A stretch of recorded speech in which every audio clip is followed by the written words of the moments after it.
កងទ័ពអ៊ុយក្រែនបានធ្វើការបាញ់បង្ហោះជនហោះគ្មានមនុស្សបើកដ៏ធំមួយទៅលើប្រទេសរុស្ស៊ីពេញមួយជប់គ្នាទីក្រុងមូស្គូបាននិយាយកាលពីថ្ងៃអង្គារថាខ្លួនបានធ្វើការបាញ់ទម្លាក់មីស៊ីលចំនួន184គ្រាប់ទៅ209គ្រាប់នៅចន្លោះម៉ោង11នាទីយប់ថ្ងៃច័ន្ទនិងម៉ោង6ព្រឹកថ្ងៃអង្គារនិង25គ្រឿងបន្ថែមទៀតនៅចន្លោះម៉ោង7ព្រឹកដល់ម៉ោង8ព្រឹកភាគច្រើនត្រូវបានស្ទាយចាប់នៅតំបន់ព្រំដែននៃតំបន់ខឹសនិងតំបន់បេក្ករតនៃប្រយោងទៅតាមក្រសួងការពាររុស្ស៊ីការវាយប្រហារនេះបានកើតឡើងមួយថ្ងៃបន្ទាប់ពីទីក្រុងមូស្គូបានរាយការណ៍ថាបានធ្វើការបាញ់ទម្លាក់ជនហោះគ្មានមនុស្សបើកចំនួន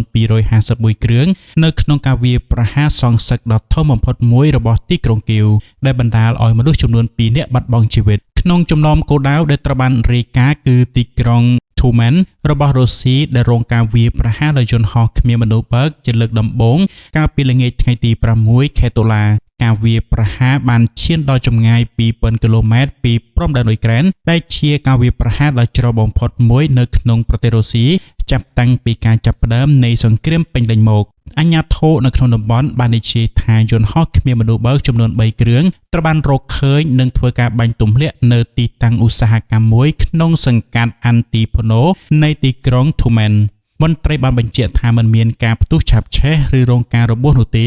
ហើយរោងចក្រនៅក្បែរនោះបានបន្តដំណើរការធម្មតា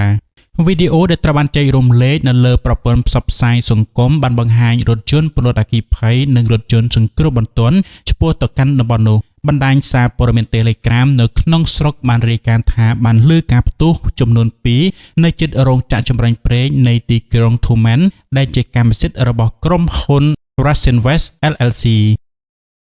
រោងចក្រចម្រាញ់ប្រេងនេះផលិតបានប្រេងសាំងប្រេងម៉ាស៊ូតនិងផលិតផលប្រេងផ្សេងទៀតអ្នកស្រុកក៏បានរាយការណ៍ពីបញ្ហាបណ្ដោះអាសន្នជាមួយទៅនឹងការភ្ជាប់ទូរស័ព្ទនិងបណ្ដាញអ៊ីនធឺណិតនៅក្នុងតំបន់នេះនេះបើយោងទៅតាមប្រព័ន្ធផ្សព្វផ្សាយនៅក្នុងស្រុកមន្ត្រីសង្គ្រោះបន្ទាន់បាននិយាយថាមិនមានភ្លើងត្រូវបានរកឃើញនោះទេហើយថាស្ថានភាពស្ថិតនៅក្រោមការគ្រប់គ្រងក្រសួងការពាររុស្ស៊ីមិនបានធ្វើការអធិប្បាយទៅលើអបតវហេតុនេះទេមជ្ឈមណ្ឌលប្រឆាំងទៅនឹងព័ត៌មានមិនពិតរបស់អ៊ុយក្រែនបាននិយាយថារោងចក្រចម្រាញ់ប្រេងនៃទីក្រុង Tumen ត្រូវបានវាយប្រហារ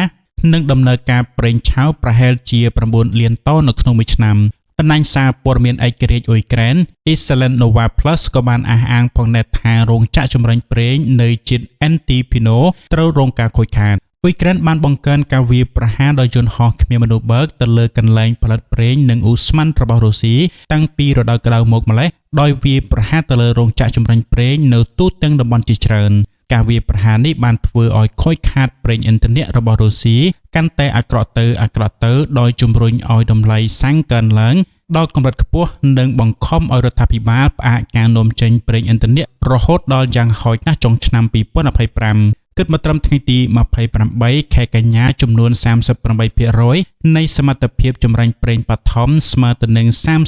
38,800 តោននៅក្នុងមួយថ្ងៃគឺក្រៅបណ្ដាញដោយទិន្នផលប្រេងសាំងមានការធ្លាក់ចុះ1លានតោនដែលធ្វើឲ្យទីផ្សារនៅក្នុងស្រុកខ្លីប្រហែលជា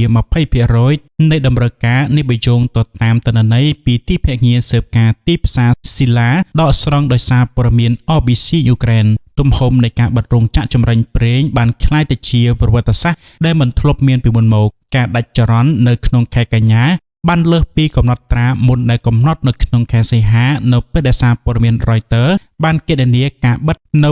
6.4 លានតោនងាកទៅចាប់អារម្មណ៍ការវាយប្រហាររបស់រុស្ស៊ីវិញយន្តហោះគ្មានមនុស្សបើករបស់កងទ័ពបានធ្វើការហោះបំបុកទៅលើមន្ទីរពេទ្យសម្ភពនៅក្នុងទីក្រុងសូមីទាហានរុស្ស៊ីបានធ្វើការវាយប្រហារទៅលើមន្ទីរពេទ្យសម្ភពមួយនៅក្នុងទីក្រុងសូមីអាជ្ញាធររាយការណ៍កាលពីថ្ងៃទី6ខែតុលាឆ្នាំ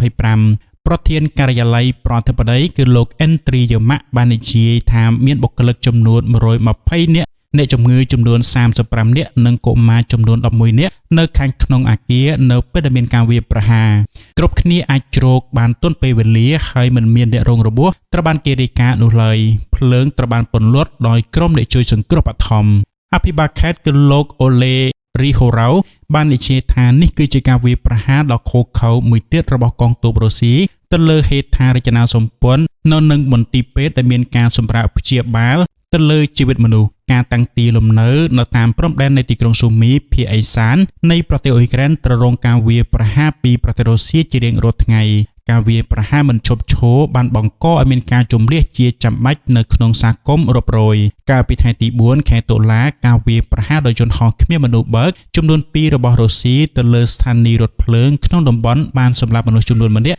និងរងរបួសយ៉ាងហោចណាស់ចំនួន30នាក់រួមទាំងកុមារចំនួន3នាក់ផងដែរ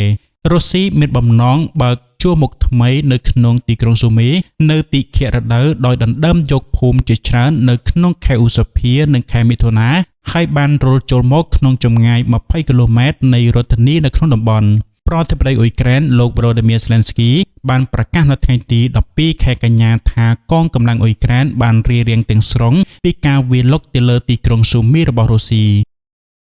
នៅថ្ងៃច័ន្ទទី6ខែតុលាឆ្នាំ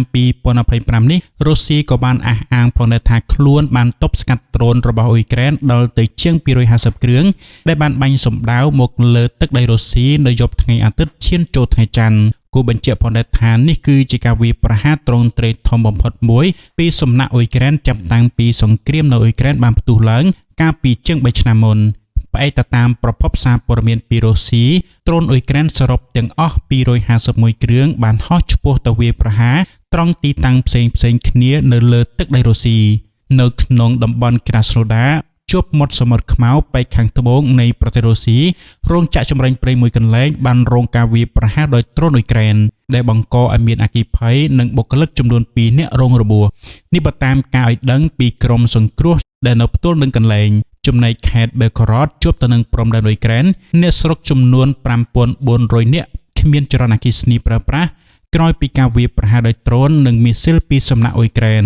ដំណឹងនេះត្រូវបានលេចធ្លាយឲ្យដឹងដោយអភិបាលខេត្តនៅលើបណ្ដាញ Telegram ខាងភាគីអ៊ុយក្រែនវិញបានថ្លែងថានៅយប់ថ្ងៃអាទិត្យដដែលនេះរុស្ស៊ីក៏បានធ្វើការបាញ់បង្ហោះដ្រូនចំនួន116គ្រឿងដែលវាយប្រហារទៅលើហេដ្ឋារចនាសម្ព័ន្ធថាមពលនៅក្នុងតំបន់ឈើនីឃីវរបស់អ៊ុយក្រែនការវាយប្រហាររបស់រុស្ស៊ីនោះបានផ្ដាច់ជីវិតស្ត្រីអ៊ុយក្រែនម្នាក់នៅក្នុងតំបន់ខឺសិនតាំងពីវាលុកចូលអ៊ុយក្រែននៅក្នុងខែកុម្ភៈឆ្នាំ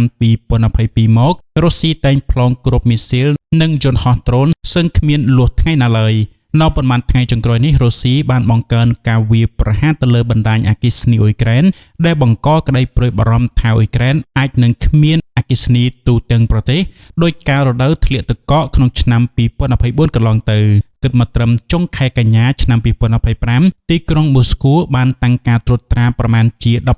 19% នៃដែនដីអ៊ុយក្រែននេះគឺជាការវិភាគធ្វើដោយទីភ្នាក់ងារសារព័ត៌មានបារាំង AFP យោងទៅលើទិន្នន័យទទួលបានពីវិទ្យាស្ថានអាមេរិកខាងសិក្សាអំពីសង្គ្រាមហៅកាត់ថា ISW ដែលសហការជាមួយទៅនឹងស្ថាប័ន Critical Threat Project ឬហៅកាត់ថា CTP